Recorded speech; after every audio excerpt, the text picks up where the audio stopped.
no shortage of iron ore for the future generations of the Indian steel sector.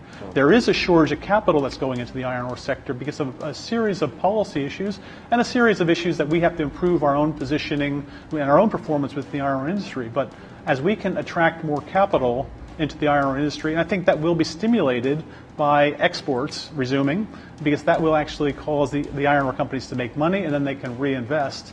We'll find more iron ore. Do you think with the ban being lifted on both Karnataka as well as Goa, now the mining woes are behind us when it comes to Sesa Sterlite? I hope that we're in the right momentum. Again, the ban has been lifted, but it's been lifted with conditions. It's been lifted with the condition of a cap. And I think that as an industry, we have to show that working within that cap, we can operate in a way that is environmentally sustainable and workable within those communities. And then we can argue for a lifting of that cap.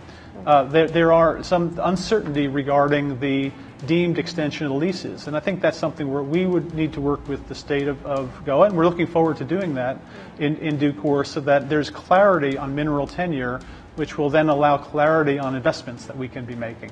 And a number of other provisions that I hope to be in a position where we can begin resuming the exports of iron ore as we come out of the wet season. Most of the multinational companies have been facing the tax issue. Cain Energy is one of them, but what is surprising is that Cain India has come in that fold. How big an uncertainty is this? Whether it's Vodafone or whether it's Cain Energy, it has the same effect. So I'm looking forward with the new government, and again, recognizing that it's good for India to be bringing big chunks of foreign direct investment into India, that there'll be a reduction in what I would consider retrospective tax uncertainty for international investors into India.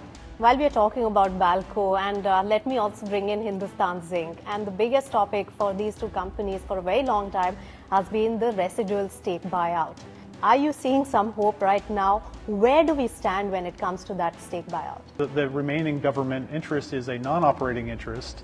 I think that the sale of that through transparent auctions, that way would be seen to be acceptable to the stakeholder and the Indian taxpayer, would be something that would be, I think, good for Hindustan Zinc, good for Vedanta, and probably good for India. And so we look forward to that taking place. And I think it is good. It is a way for the Indian government to actually balance fiscal policy, because it has a lot of agenda items in terms of needing to spend money on. This is a way to bring some money in.